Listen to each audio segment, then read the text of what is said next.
Do we have Dr. Accad? Yeah. All right. Well, let's talk about this because at least we can come up with some ideas as we are conservatives. Dr. Michael Accad is a cardiologist and internal medicine specialist in San Francisco. He offers individualized care in a free market setting, and he writes a lot about this free market. He's the author of Moving Mountains, a Socratic challenge to the theory and practice of population medicine. You can find him on Twitter at Michael Accad, and Michael is spelled Michel. ACCAD. We've been having trouble with our internet, so we're not going to bring him on Skype. Is that basically it? So we'll have him on the phone, and we have a picture of him. So you can look at the picture of him while we talk on the phone. Dr. Accad, you there? Thank you for having me on, Drew. It's a pleasure. It's nice to talk to you. Let's start with this. What do you think of where the House is going with the repeal of Obamacare? Let's start with that. Is there anything hopeful you see in this, or is it so far kind of not where you want to see us going?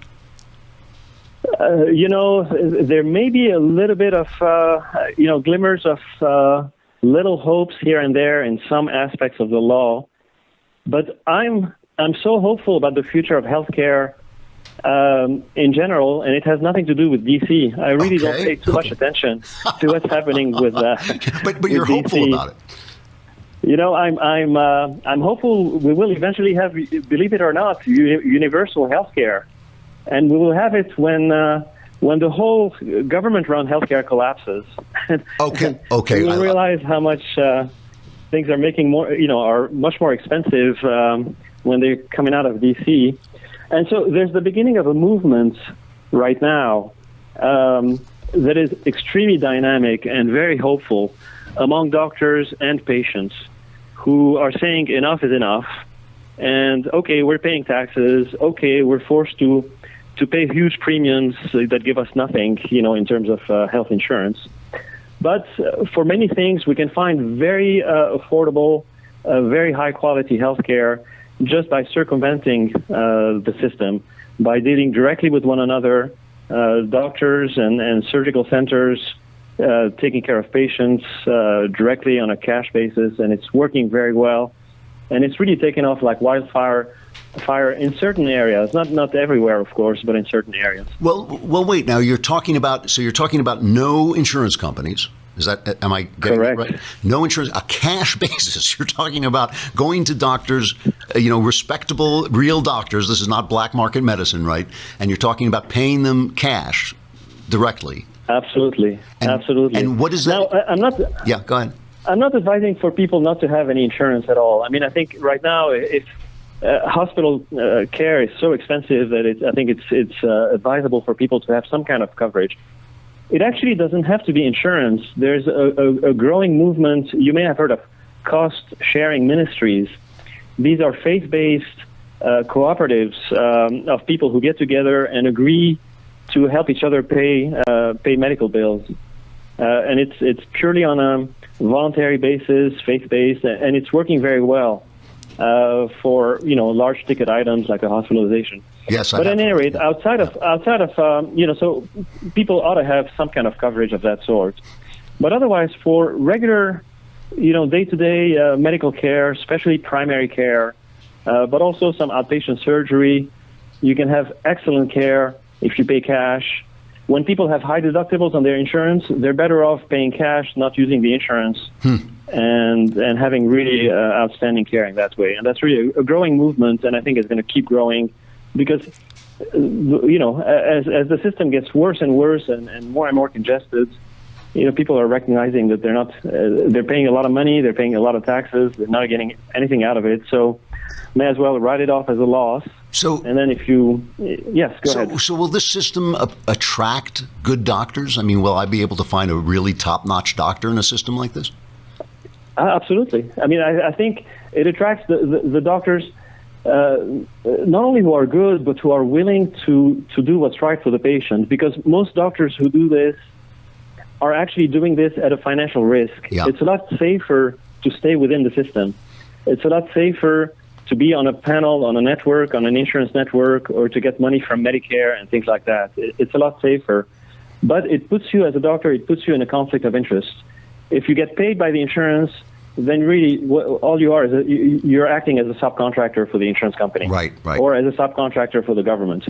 So if you want to do right for the patient, you need to be paid by the patient. So that way you're accountable to the patient. So now, I think you will get the best doctors in that system. So now, to bring up the poor, I mean, what always happens is the news guys, bring out somebody who can't afford health care. His kid gets sick. Maybe he's irresponsible, but now we've got a sick child on our hands. How does this system serve him? It can serve it very well. I mean, I'm talking really about for primary care. It can be very affordable, and there are many people who practice direct primary care in poor rural areas that are able to take care of people with very low income and so forth. I'm not saying it's perfect, because the fact of the matter is we are working in an environment that is where there's a lot of government intervention and regulations that inevitably make things a lot more expensive than they ought to be. But nevertheless, there is care available. It's not for everything. Obviously, if you have a child who is really sick, who needs to be hospitalized, he needs to get hospitalized. If they don't have insurance, eventually the state will pick up the bill, through Medi-Cal programs and things like that. So there is right now a safety net for kids. The people who are hurt the most are, middle-class people who are self-employed or are not getting their benefits from their employers, and they need to buy insurance at a very, very high cost. And they're not getting much out of that. You have written that people are obviously always talking about the death spiral of Obamacare, but you have said the whole health system is in a death spiral. So what you're basically saying is, no matter what the House does, no matter what the Senate produces, this movement that you see coming is going to continue no matter what. Correct. Now, the House, the government could help this movement by deregulating to some extent, or to as large an extent as they can. I mean, I'd be happy if they deregulated totally and got out of it altogether. But they can facilitate things. For example, right now, if a person wants to join a direct primary care practice, the direct primary care practice typically work on a membership fee where you pay somewhere between $50 to $100 a month, and you have access to your doctor 24/7. It's a very personalized service. The doctors will provide you medication at a discount and lab tests at a steep discount, and do whatever they can to help the patients. Well, the membership fee cannot come out of a health savings account right now by law. So there are proposals to change that and to make it so that people can use their health savings accounts to pay for these kinds of memberships. So there are laws that can, the laws can change. State laws could change to make it easier for new hospitals to be built. More free market-based hospitals. I mean, that is possible. So there are ways in which the government can help facilitate the growth of this movement. But the movement will continue to grow no matter what, because it's so bad within the system that people will seek us out. So that's my last question. How do people find this if they want this in their own life? Is there some way to look for it? There are. I mean, there's a website called DPC. DPC stands for Direct Primary Care. DPC Frontier, one word. DPCfrontier.com. It has a lot of information about this movement. There's another site called the Surgery Center of Oklahoma. That's a pioneering work by an anesthesiologist named Keith Smith in Oklahoma, who does surgery on a cash basis at really tremendous savings. A quarter of the price of what people would pay if they had their surgeries at a hospital. And he has a blog there, and he gives a lot of information. So, people should Google direct care, the direct care movement, and can find a lot of information. Well, thank you very much, Dr. Accad. I didn't mention your own blog, alertandoriented.com.